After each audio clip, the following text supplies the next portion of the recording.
trí dó héan náid beo tí réib seo bhríon ag tuairt nuacht a dtíobh den dara uidirneamh híl mé go rah an go leor chaite go mé géad chlár nuacht agus fear bhris súsan gá le.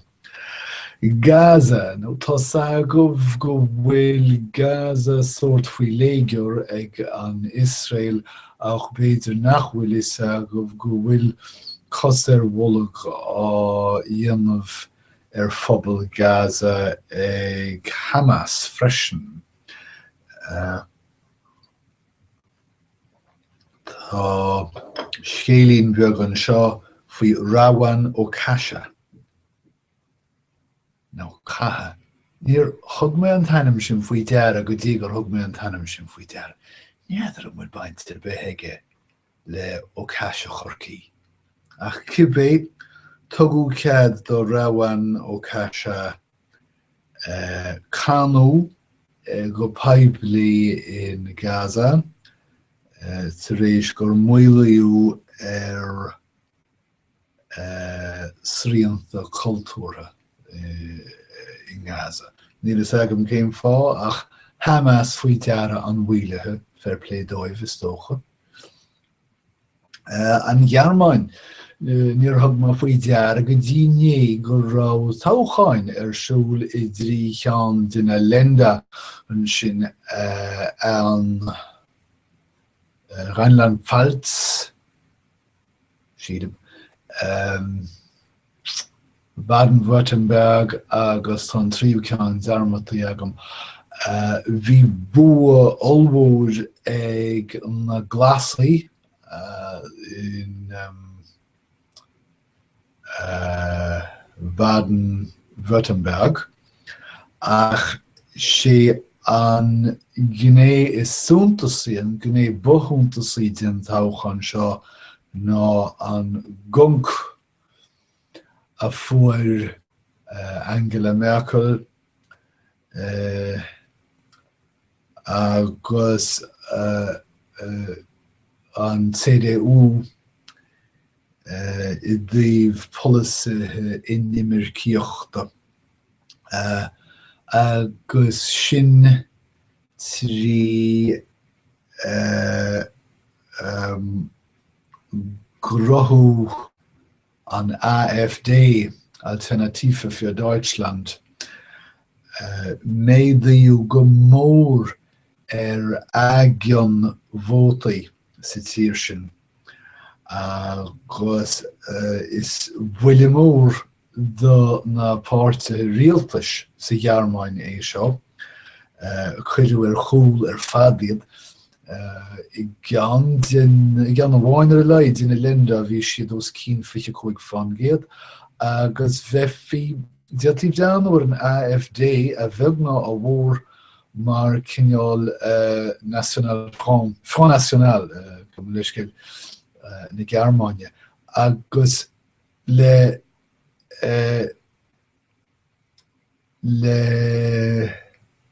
fás na drumpach agus an Tea Party an seo America is dro chóirtha é sílim go bhfuil páirtithe dá lehéad ag fás san Eorop freisin go háire an Front National in sa rank agus an AfD sa Gearmáin. Ach caithfear chuir sús leo agus béidir nach bhfuil in sna páirtithe seo ach sais frithbheart in na hinimircha atá mór as cuimse faoi láthair sa Gearmáin agus béidir nuair má bhuiilítear an inimircha go muilófar an tacaíocht an AfD freisin. Bí me sé súile sin, í mu ag iarach amach glúiseacht ceannarcach an éti dhéis ag fás a ríis san Eorop ná America.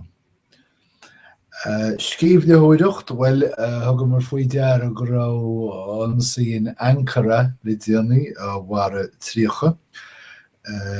Mhara fir runnaí séasúr déag in óstáin trásíre chósta an ábhar san Afric. Bratach catha na frichónaime. Bliain óin bhí glúiseacht láidir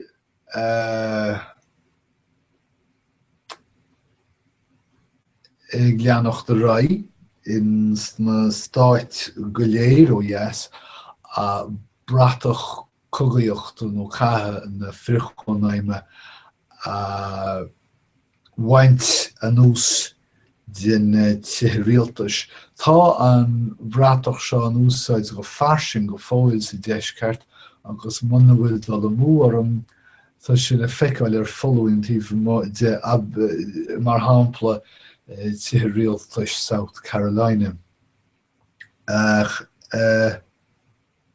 Bhuailí an feachtas Lidianaí go dtíobhann banú tuisle as agus níachas mór an forbartha sa bheachtas sin le tamil. Bhí isce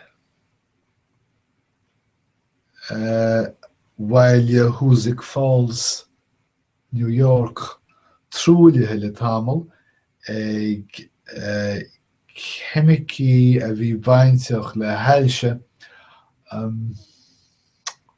chuaigh mé scéal ar a radio seo níos túisce chemicí faoi le a bheith iad agus cathú go leisciú leo agus cathú isteach sa talamh agus san uisce iad scór nó ráscór bliain ó hin ach ar nó tá siad fós. Bhí siad fós san uisce go dtí gur scagadh an uisce Lidianaí agus tá an trúilleán seo glánta ón uisce go buíochas Lidian. Cúil chiiste na cónaime. Sin cúil sin banc ceannis very ceá bheith ná bhór. Tá siad san ag plé rátaí ús ar cheartú de ardún nó cheart. Ach le geilleagar na tíre ag fás sé dearcha na nidiseoirí go darlóidh sé seo ámicíns go luath b'éidir nach darlóidh sé láiteach ach go darlóidh sé ámicíns go luath. Tá an geilleagar ag fás go seasta agus má sé chafar é leannacht leis an ráta ús. Bliain toghchan atá agus fágann sin go bhfuil glúiseachtaí polítíochta ag géirí tionchara imirt ar intinní na vótóirí agus sin fá go bhfuil scanáin táchaí amach Lidianaí le chláir aibhde cléanta go maith. Ina meas gus tócha dhéanamh den scanán Birth of a Nation. Mar sin rinsde na scanán seo tá chlár aibhre folasach acha, rion teile tá siad folathe. Sport mína márta tá agus cílíonn sé sin do hír very ceá gotaine cis fel na goláistí. Agus rinneadh an tairint Réimníú Kansas, North Carolina, Oregon agus Virginia. in áitsin iver a héan. Well, bíadsan fórní réimnethe iver a héan. An féidir a cera irin réimnú iver a héan. But tuigeann sibh réimnú ar nó. Níl an NCAA i géirí gombeach na cera stát sin ag imirtina i chéile go dtí na clufií leathcheanais nó na clufií ceanais agus mar sin tá siad réimnithe sa chuí nach mbeidh siad an a chéile eiceáil go dtí go mbeidh an comórtas go dtí go mbeidh ceithre cúig bhabhta de na comórtas inartha. Dír cuimhnú chunas mar a aibhríonn an comórtas NCAA agus sílim gur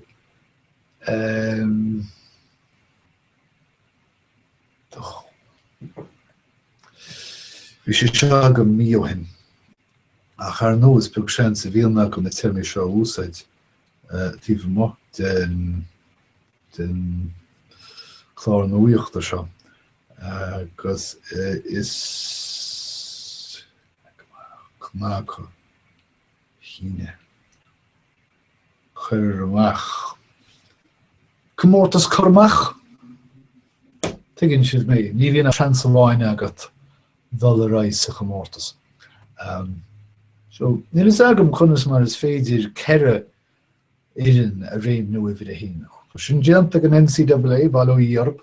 So sin rís dearan na nuíochta nó deire chlár nuíochta iver a dó don láineamh guim gach rá aribh agus go dtí chéad a réile tá súil agam go dói díosib idir an dálín slá.